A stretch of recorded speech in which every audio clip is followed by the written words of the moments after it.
Hey, everyone, welcome to this episode of the Ortho T Podcast. I'm your host, Chad Garreau, and today I'm joined by my great friend, Ethan Pollock. And so, Ethan is one of the co founders of Pulse Device, a super cool localized vibration device. It's really neat. I've been using my clinic now for a while. We've kind of partnered up.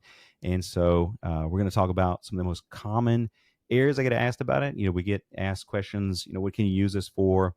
And then some people ask very specific questions. Is this like electric stim, which it is not? We'll go over that really briefly on this podcast. And so, Ethan, thank you so much for being here today. And we appreciate your time for sure. And thanks so much for having me, Chad. It's always a pleasure to get on here and talk to you. And thanks for putting the Pulse device in your clinic and helping your patients out with it. The feedback has been incredible. So I'm super grateful for Guerrero and everything you're doing. Thanks, brother. Yeah, we kind of connected up just to kind of recap on some of the other, just on Instagram. I reached out to you and we started talking, and man, it's been a great partnership and friendship since then. And again, this is such a cool product, honestly. And I like every aspect of it. I've used a lot of modalities in the therapy world, or modalities that's electric stim, ultrasound, lasers, all these different things. I've used a lot of that for my 20-year career. This product is really my favorite because of multiple reasons: how easy it is to use, how safe it is to use, and how convenient it is to use. So we'll go over that and touch on some of that. So with the Pulse device system, how was it originally designed? Like, what did you guys come up with it? Because it was not for, really things like rehab application, right? It was more for originally like just exercise, athletic performance kind of stuff. Is that right? Or just kind of take me through that. Yeah, you nailed it, Chad. So we actually created this device based on an old bodybuilding technique, believe it or not. Our other co-founder and I's backgrounds are both in health and fitness, and we're actually lifelong training partners as well in the gym. And we used to use this technique called muscle tapping, which is basically when your spotter or your training partner is gently tapping on whatever muscle you're trying to target and activate throughout a workout. And what that would do is really build that mind muscle connection, that repetitive attention draw from that muscle tapping would keep you honed in on that inhibited area that you might struggle to really feel throughout your workout. And when we released on the market, we noticed a couple of different things. One, a lot of people didn't want to wear this at the gym, understandably so, because it's a device. It kind of catches some eyes if it's just right out in public. And two, you don't necessarily need it to build muscle if you're just a healthy individual at the gym. You can train consistently, eat right, have proper form, and those things will usually translate to gaining muscle and actually seeing results. And we also realized that after launching, almost all of the best feedback we were getting was actually from physical therapy professionals, whether that's clinicians like yourself, or people that were actually going through rehabilitation on their own, whether that's because of a neurological deficit or some sort of musculoskeletal problem, or just after an injury. So we really compiled all of that feedback and realized, wait, we accidentally created something that is way more of a need and way more helpful for physical therapy and rehab applications versus just weightlifting applications. And there's still quite a bit of people that use our device for weightlifting, but primarily now our device is really involved in that physical therapy and rehab process. So it's been an incredible journey. We hear from a lot of different patient populations, whether that's post-stroke, people with MS, Parkinson's, spinal cord injuries. The list kind of goes on and on. But we also hear from people that, again, are just using our device for those performance applications. They have trouble targeting a specific dormant muscle on their body, and they really just want that proprioceptive boost to help them really target and activate those muscles properly. Yeah, I think, again, like going back to what you're saying, that's been an old technique even for therapists with kind of the tapping. You're trying to facilitate muscle contractions, especially with a stroke patient, someone has some paralysis and all that. And I think that it's really cool because you can use this. You just put the device on. I'm going to show the device on here so people can see. So here it is inside the little case here. You pull it off. So there it is. And then with that, there's a free downloadable app. So I'm going to pull the app up here on my tablet. And so you can see here, and we'll connect up, and there's all different types of settings that you can use. That's super easy. And I think that for me, in the stroke population or people that are having some sort of movement disorder or movement dysfunction, that works really well because you can just put it on and then have the patient go through whatever exercise or movement that you want them to do. And this is running a whole bunch of different options for selection of setting and all that, which is super cool. And they can just let it run and, kind of go through their program. And again, it's just easy. It's not very big. I mean, again, if you're watching this online, guys, this is really small. There's not much to that. You can use that pretty much anywhere. Carry that with you in your gym bag if you're going to the gym to work out, or if it's at home for home use. Super easy application with that, and just trying to make that connection, for a stroke patient. And so that's kind of one of the things I want to talk about was just a few of the main applications that I'm seeing, or not main applications, I guess, but people that are asking about some of these applications, and then also some things that we're seeing with it that we're using it for. Again, going back to stroke patients or patients that have suffered strokes, some sort of paralysis, and I've not used it with any spinal cord patients. We don't have any spinal cord patients at my clinic. I own a private practice, and mine is mostly ortho and sports med type stuff. But just that proprioceptive input or that facilitation muscle activity, I mean, it's super cool. It's easy to do, and so we use it for that a good bit. We've used it for whether that's an upper extremity, an arm or a hand issue. You can even send the patient home with it. Send the patient home with it. Use it at home when you're not in the clinic, and then bring it back when you come back. Even quadricep activation, tib anterior for foot drop issues, all these different things, just to continually give that stimulus, that input to make that mind muscle connection. Something that's been done in the exercise world for years, and then research catches up with it. And it's like, wait a minute, there's something to this. Um, so that's been a really cool application. So we've definitely used it with that. The other one that a lot of people ask is shoulder pain or shoulder dysfunction. Get a lot of rotator cuff, frozen shoulder, a lot of questions about that. And again, I'm not saying it's a cure-all, but definitely there is research out there that's supporting that it is enhancing movement. It's enhancing muscle contraction. Even on surface EMG, they're seeing this is enhancing with local vibration technology, enhancing that motor fiber recruitment. And so if you've got a patient, for us, use it for a couple of different things. So if you're going to use it for the shoulder and the patient's had rotator cuff dysfunction or rotator cuff pain, and they're having this pain, they can't go through the exercise, we'll slap this on, select a setting, slap it on, have them go through the exercises, and they'll say that the pain is better, that's more tolerable to go through the exercise. So not directly just by putting it on is that automatically doing something crazy with the tissue. Well, it indirectly is it anyway, because they're able to go through the exercises, able to tolerate the exercises better. If you're looking at, for our shoulder pain patients, a motor control issue or a tendinopathy, we put it on, that better kinesthetic awareness because of proprioception with motor control ability. So we're seeing that, and that's been a really cool application for us. And I know that you guys have probably had a lot of questions, and I've seen a lot of your posts on social media, a lot of things like with the stroke, MS, all these different things with that. And you do see frozen shoulder. I see questions about that. That's a pretty big one that we all have to deal with or try to manage, right? Whether you're creating devices or whether you're a clinician, that's something that we're treating. So I see a lot of that. Is that something as far as, I guess, with let's just say shoulder, with frozen shoulder? Now, I'm going to back up and kind of preface this and say I'm not saying this cures frozen shoulder, because frozen shoulder is very tricky, and there's a lot of thoughts out there and a lot of strong opinions on frozen shoulder with that. But I will say that for me, it does seem to make the exercises, the movements more tolerable. Patients say that they like it, and it's easy to use.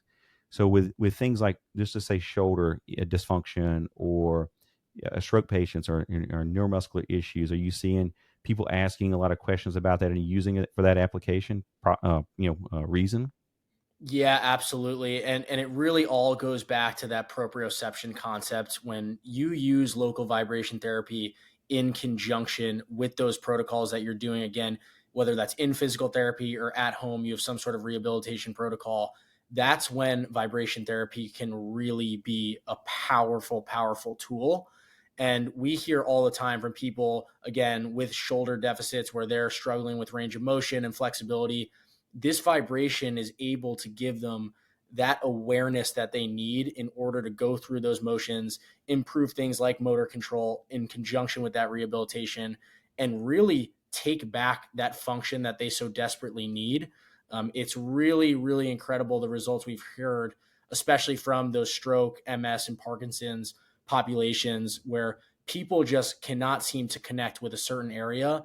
And when they put this device on and they get that proprioceptive enhancement, they're able to regain things like mobility alongside their rehabilitation protocol. So it really is just that gentle adjunct. And again, like you mentioned, it's so safe to use. It's so easy to use. So people that struggle using a phone, a lot of times are shocked about how simple this is. I mean, you simply just click a button, and next thing you know, you're connected to the device, and then you just stick it on. So it really is so easy to use. And again, it's just an adjunct to whatever you're doing already to help enhance those recovery outcomes. Yeah, and and again, kind of going back to the fact that people ask a lot, especially on social media. People will message me and ask, "Is this the same thing as electric stimulation?" And it is not. Right? This is not electric stim. This is not putting this electrical current in the body whatsoever. And really, now I do use electric stim at my clinic. However, probably not going to send a patient home with electric stim units, which, number one, the cost of that's not really that practical for a lot of patients. Some of these things are very expensive. The FDA cleared medical grade units, and so you can't just send that home with a patient. Not to mention, you don't want to do the risk of things like burning. If you have someone purchases cheap electro pads, or electro pads start to lose the adhesive on them with electric stim, then the patient could risk burning themselves, or injuring themselves, damaging nerves, all these different things. And with this, there's no risk of that. You're not gonna. I can't imagine that anyone would burn themselves with it. I don't know if that's even possible, but probably not going to happen. And so I do like that aspect of it, and because it's also something that people can wear for long periods of time. Where if you're using electric stim, a lot of cases you can't just wear it for hours on end. With the pulse device, you could put this thing on, let it run. You're around your house doing stuff around your house. You've got chronic pain, you've got back pain, you've got neck pain, hip pain, whatever that is, and you just slap this on, let it run, go about your day, do your thing, and try to enhance your movement and enhance your tolerance to activities. And the patients that have used it for that also will say that they definitely can tell a difference. It's definitely better, and they've used both TENS units or electric stim units and use the pulse device, and they definitely like the pulse device as a preference. Most everybody that I've asked, it's like, what do you think? Which one do you like better? So, well, pulse device is easier because, well, it's small. You just stick it on. There's no cords, no wires, no leads, no nothing. You stick it on, and then just use your app on your phone or your tablet or whatever you're using. And then, of course, there's the strap, which I didn't have the strap up here with me in my office to demonstrate. But you can strap that on. That strap's on really easy to an extremity. And the adhesive. So that's another question. People ask about the adhesive on the back. So there's a little adhesive that's on the back. It's a sticky adhesive here, and people ask, does this come off with sweat? So if you're sweating, you try to get it out here. I put it on here. So if you're sweating, you can kind of see a little adhesive on there. So with that, is it just going to fall off? If I go to the gym and I'm working out with it, or if I send my patient home with it, is it just going to fall off? And really, this is pretty impressive adhesive. It almost reminds me of like when you're like a kid, we used to have those at Christmas time and all like the window cling kind of things that kind of stick to the decorations. I know they Yep. still have them, but one of my grandmothers really used those. And so it kind of reminds me of that. You can just use it and it sticks right back to, itself here. And it does really well. I mean, the ones that we're using now, of course, if you're using it for your patients, we'll have, each patient has their own adhesive. We don't share the adhesives, or we'll choose to just use the pulse device with a strap that on, and then just clean the back of the pulse device off. But so anyway, I think just the ease of application with that is really great from a chronic pain perspective. Wear it throughout the day. And then the last thing really is athletic performance. And I know that, like I said, you guys originally, that was a lot of what you're looking for, whether that's just going to the gym for health and improving your human performance, just movement, or whether that's an athlete. And what was really interesting, I was just reading some research on this, and it was looking at when people that were using localized vibration therapy, just in general, there was an increase in EMG activity on motor fiber recruitment. Quadricep was one of the studies I had looked at after ACL repair. Well, that's huge. Like if you can recruit the quadricep faster after an ACL repair, that's reducing your chance of re-injuring the ACL, because you got to be able to change direction, cut, all these different things, activate the quad really fast. And if you can do that by using the pulse device, this vibration technology, I mean, that's a win-win. We actually set it up and I'm going to post a video. I know we discussed this before we come on, but I'm going to post a video on using the Pulse device uh, in conjunction with a real-time surface EMG system that I really like, and so I'll show that in an upcoming video where you can see in real time how much better the motor fiber recruitment is using the Pulse device. So I think at least in my experience of that, from an athletic performance aspect, we see a lot of athletes over a bunch of different sports. I think it's unmatched by any other tool for the cost, for the simplicity, and just how easy it is just to use, store, etc. So anyway, super awesome product. I am a huge fan. No, and I greatly appreciate that, Chad. And just building off that last point about the ACL recovery, that's been one of the hottest locations that we've heard our device really having some amazing results with. We hear from people that went through ACL reconstruction, and again, they're just trying to regain that proprioceptive ability and regain that quad strength. And we are hearing some of the most amazing testimonials from athletes that are just trying to get back to the field, get back to what they love doing. And this device is really just, again, used in conjunction with that rehabilitation process. And they're finding that their quad is just getting stronger by the day. And we've got some really incredible videos coming out about that as well, from some professional athletes that have implemented our device into their rehab routines for that exact use case. So it's been really, really amazing to hear. Awesome. That's fantastic. I'm definitely excited for all that info to come out. Of course, like you said, we've had a great partnership. I'm a huge fan of Pulse device. And I'll put a link in the description for the Pulse device, which the website is your website is it's pulsedevice.com. Pulsedevice.com. Yep, you nailed it. Awesome. So be sure, if you're listening to this or you're watching this, to check them out. You won't be disappointed in what you're getting for sure. Again, this is a great company. They stand by their product. Like, again, Ethan and I become friends. And man, if you have any questions in real time, if you need help, you need anything with it, you can message. You may be talking to Ethan on the other end there. It's going to give you the information, not some automated kind of thing off to the side. I'm not saying those things are bad, but I'm just saying you're going to get the man here that really stands behind his product, which I'm definitely a fan of. So thank you again so much, Ethan, for coming on today. We appreciate your time. You appreciate your company. We definitely appreciate your product. Right back at you, Chad. Thanks so much for having me, and you keep up the great work too. You're doing such incredible stuff. Thanks, brother. All right, guys. Thank you so much for tuning into this episode. Be sure and hit that like button, subscribe, rate me 5 stars. It definitely helps a lot. And I'll see you next time.